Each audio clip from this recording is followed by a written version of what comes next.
DSC అంటే Chandrababu Naidu brand. నేను ఇంకొక మాట చెప్పేదా, పింఛన్ అంటే ముసలోళ్ళ పింఛన్ అంటే ఎన్టీఆర్ 30 రూపాయలతో, 200 కాంగ్రెస్లో ఉంటే 2000 చేసింది చంద్రబాబు నాయుడు, 1800 పెంచాడు. జగన్మోహన్ రెడ్డి 5 సంవత్సరాలు పట్టింది 1000 పెంచేదానికి. నిమిషంలో అధికారం వచ్చిన 3 నెలల ముందు నుంచి 4000 చేశాడు, అంటే 1000 పెంచాడు. 200 నుంచి 2000 చేస్తే 1800 పెరిగింది, ఇప్పుడు 1000 పెరిగింది. ఈరోజు 4000 పెన్షన్లో 2800 రూపాయలు చంద్రబాబు నాయుడు, 2800 చరిత్ర. ముసలోళ్ళ పెన్షన్ అంటే చంద్రబాబు నాయుడు. అసలు పింఛను మొదలుపెట్టింది ఎవరంటే ఎన్టీ రామారావు. దుర్మార్గమైన ల్యాండ్ టైటిలింగ్ యాక్ట్.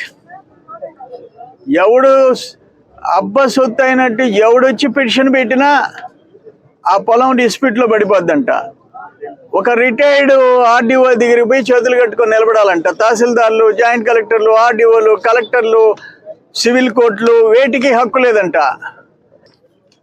దాన్ని ఒక్క కలంపోటుతో రద్దు చేశాడు, బారేశాడు చంద్రబాబు నాయుడు గారు. జరుగుతున్నాయి ఇప్పుడు కూటమి ప్రభుత్వంలో. దానికి ఒప్పలేని పనికి మాలినోళ్ళు బాబు గారి గురించి ఏం మాట్లాడతారు. ఈసారి వాగితే పంది మీద పెట్టి ఊరేగిస్తాం, పంది మీద. ఈసారి వాగితే పంది ఎక్కించి నడిపిస్తాం. నోరు అదుపులో పెట్టుకోండి పనికి మాలినోళ్ళు. మేము సోమిరెడ్డి ఫౌండేషన్ తరఫున నవంబర్ 9వ తేదీ ఒక మెగా జాబ్ మేళా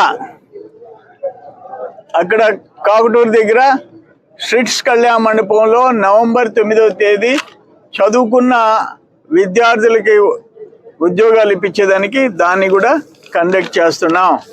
ఇంకా మా మీద చాలా బాధ్యతలు ఉన్నాయి. ప్రజలు ఆశీర్వదించి గెలిపించినందుకు వాళ్ళ రుణం తీర్చుకుంటాం.